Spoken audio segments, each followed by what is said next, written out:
So it's time to sue someone. What do you do now? The process is the same whether a lawyer sues somebody or you do it yourself. Typically, before a suit is filed, a demand letter of some type is sent. This is the last-ditch effort to resolve the case before the lawsuit is actually filed. When the demand letter is sent, it should include a description of what the other person is doing that will result in being sued, what you want from them to not sue, and a time limit in which to respond. The time limit should be reasonable. Most suggest 14 days at a minimum, and 30 days is preferable. If the demand letter is ignored, it is time to file suit.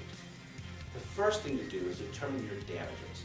Damages are the amount of money you're going to ask the court to award you. The damage amount is also what determines what court has jurisdiction. Many of you have heard of small claims court. This is a court that handles lawsuits that have less dollar value than some others. In some states, that amount can be as low as $500. In others, it could be up to $25,000. For exact information, you can check your state statutes or visit www.mylawnetwork.com, which has information on courts across the United States, including their jurisdictional levels as well as their addresses. Once you determine your damages, you'll have to prepare a document that actually sues the other person. This document has different names in different states. In some, it's called a petition. In others, a complaint, while in others, it may go by other names. Regardless, it is a document which contains the name of the parties, a description of what happened that caused the lawsuit, and what is being asked for in the suit. The petition is then filed with the clerk of the appropriate court, which has jurisdiction and in proper venue. Both of these terms are discussed in other videos here at 3minutelaw.com, but the jurisdiction and venue just refer to which court is proper for the lawsuit.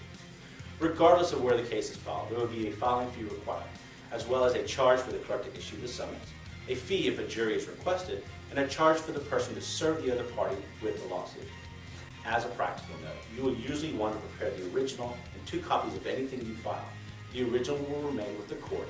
A copy will be sent to the other party, and you will want to get the clerk to file stamp a copy for yourself to prove the document has been filed. If more than one party is in a suit, each of them must get a copy as well. Once the filing fees have been paid and the papers given to the clerk for filing, the lawsuit has started. The next step is for the other person, the defendant, to be served with the papers.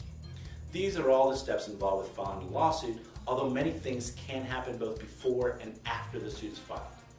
If you need more information, look for other videos here at 3minutelaw.com and always consult a local attorney before filing suit.